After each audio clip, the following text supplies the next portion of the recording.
Hi there! In this video, I want to show you how to share photos and videos on your Reolink E340 camera. Let's get started. And for that, we just need to open this Reolink application and make sure that your camera is connected to this app. And here you will see this live view tab right in the camera section.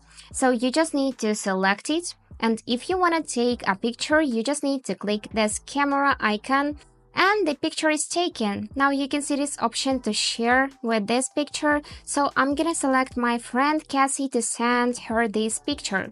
Just click this arrow and it will be immediately send it. Let's just open this messages application to check it. And here it is.